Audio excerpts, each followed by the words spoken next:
Communication skills ఎలా అభివృద్ధి చేసుకోవాలి? మన జీవితంలో విజయానికి కారణమయ్యే ముఖ్యమైన స్కిల్స్లో ఒకటి కమ్యూనికేషన్ స్కిల్స్. ఎంత తెలివైన వాళ్లైనా, ఎంత చదువు ఉన్నా, మన ఆలోచనలను ఇతరులకు సరిగ్గా చెప్పలేకపోతే మన ప్రతిభ పూర్తిగా బయటపడదు. చాలామందికి మంచి ఐడియాలుంటాయి, కాని వాటిని చెప్పడంలో సంకోచం ఉంటుంది. కొందరు మాట్లాడేటప్పుడు మాటలు తడబడతాయి, ఇంకొందరికి స్టేజ్ మీద మాట్లాడాలంటే భయం. కాని ఒక మంచి విషయం ఏమిటంటే, కమ్యూనికేషన్ స్కిల్స్ అనేవి పుట్టుకతో వచ్చే గుణం కాదు, అవి ప్రాక్టీస్ ద్వారా నేర్చుకోవచ్చు. ఈరోజు మనం కమ్యూనికేషన్ స్కిల్స్ ఎలా అభివృద్ధి చేసుకోవాలో తెలుసుకుందాం. నంబర్ 1. కమ్యూనికేషన్ అంటే ఏమిటి? ముందుగా కమ్యూనికేషన్ అంటే ఏమిటో తెలుసుకోవాలి. కమ్యూనికేషన్ అంటే మన ఆలోచనలు, భావాలు, సమాచారం ఇతరులకు స్పష్టంగా చెప్పడం. ఇది 2 విధాలుగా ఉంటుంది. 1. వర్బల్ కమ్యూనికేషన్, మాటల ద్వారా చెప్పడం. 2. Non verbal communication, body language, ముఖభావాలు. ఒక మంచి కమ్యూనికేటర్ అవ్వాలంటే ఈ రెండింటినీ కూడా అభివృద్ధి చెయ్యాలి. నంబర్ 2. ఎక్కువగా వినడం నేర్చుకోండి. మంచి కమ్యూనికేషన్ అనేది మాట్లాడటం మాత్రమే కాదు, వినడం కూడా అంతే ముఖ్యమైనది. చాలామంది చేసే తప్పు ఏమిటంటే, ఇతరులు మాట్లాడుతుంటే పూర్తిగా వినకుండా మధ్యలోనే మాట్లాడ్డాం. కాని ఒక మంచి కమ్యూనికేటర్ ఏమి చేస్తాడు? ఆయన ముందు జాగ్రత్తగా వింటాడు. ఎందుకంటే వినడం వల్ల 3 ప్రయోజనాలుంటాయి. మనకు కొత్త విషయాలు తెలుస్తాయి, ఎదుటివారిని గౌరవిస్తున్నట్టు అనిపిస్తుంది, సరైన సమాధానం ఇవ్వగలుగుతాం. కాబట్టి ఎవరైనా మాట్లాడుతున్నప్పుడు పూర్తిగా వినడం అలవాటు చేసుకోండి.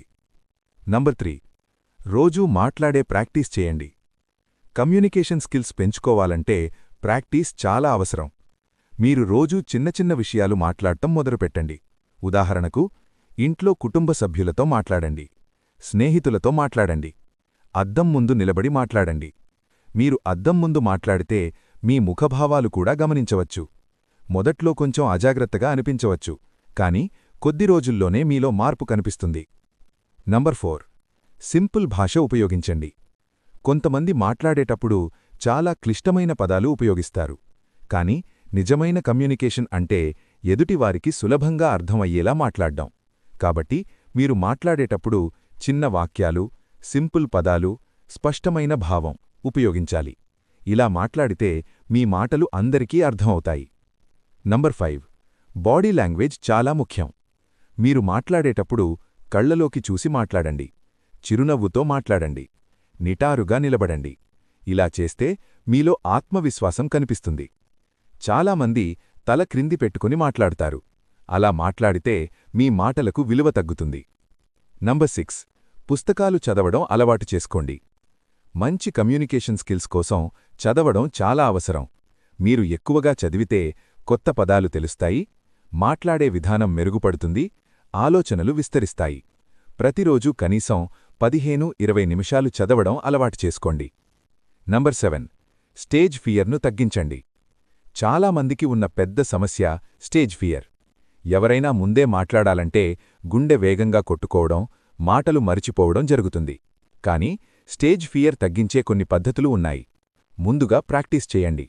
చిన్న గ్రూప్ ముందు మాట్లాడండి, నెమ్మదిగా మాట్లాడండి. మీరు ఎక్కువసార్లు స్టేజ్ మీద మాట్లాడితే భయం ఆటోమేటిక్గా తగ్గిపోతుంది. నంబర్ 8. మీ మాటలను రికార్డ్ చేయండి. ఇది చాలా ఉపయోగకరమైన టెక్నిక్. మీరు మాట్లాడినప్పుడు మొబైల్లో రికార్డ్ చేయండి, తరువాత విని చూడండి. అప్పుడు మీరు గమనించగలుగుతారు, ఎక్కడ తప్పు మాట్లాడారు, ఎక్కడ మెరుగుపరచాలి, ఎలా మాట్లాడితే బాగుంటుంది. ఇలా చేస్తే చాలా త్వరగా అభివృద్ధి చెందుతారు. నంబర్ 9. పాజిటివ్ మాటలు మాట్లాడండి. మంచి కమ్యూనికేటర్ ఎప్పుడూ పాజిటివ్ మాటలు మాట్లాడతాడు. మీ మాటలు ఇతరులకు ధైర్యమివ్వాలి, ప్రోత్సాహం ఇవ్వాలి, స్ఫూర్తి కలిగించాలి. కాబట్టి నెగటివ్ మాటలు తగ్గించి పాజిటివ్ మాటలు మాట్లాడండి. నంబర్ 10. ఆత్మవిశ్వాసం పెంచుకోండి. కమ్యూనికేషన్లో ముఖ్యమైనది ఆత్మవిశ్వాసం. మీకు మీపై నమ్మకం ఉంటే మీ మాటల్లో కూడా అదే కనిపిస్తుంది. ఆత్మవిశ్వాసం పెంచుకోవడానికి రోజూ ప్రాక్టీస్ చేయండి, మీరు నమ్మండి, చిన్న విజయాలను గుర్తుంచుకోండి. ఒక చిన్న కథ. ఒక చిన్న గ్రామంలో రవి అనే అబ్బాయి ఉండేవాడు. అతను చాలా తెలివైనవాడు, కాని అతనికి ఒక పెద్ద సమస్య ఉండేది. మాట్లాడటానికి భయం. క్లాస్లో టీచర్ ప్రశ్న అడిగినా కూడా అతను లేచి మాట్లాడేవాడు కాదు. ఒకరోజు అతని టీచర్ అతనితో మాట్లాడాడు. నీకు చాలా టాలెంటుంది, కాని మాట్లాడకపోతే ఎవరికీ తెలియదు అన్నాడు. అప్పుడు రవి ఒక నిర్ణయం తీసుకున్నాడు. ప్రతిరోజూ అద్దం ముందు 5 నిమిషాలు మాట్లాడ్డం మొదలుపెట్టాడు. కొన్ని రోజుల్లో అతనికి ధైర్యం పెరిగింది. తర్వాత స్కూల్లో చిన్న స్పీచ్ ఇచ్చాడు. ఆ రోజునుండి అతని జీవితం మారిపోయింది. కొన్ని సంవత్సరాల తర్వాత అతనే పెద్ద కంపెనీలో మోటివేషనల్ స్పీకర్ అయ్యాడు. చివరి సందేశం: మన జీవితాన్ని మార్చే శక్తి మన మాటల్లో ఉంది.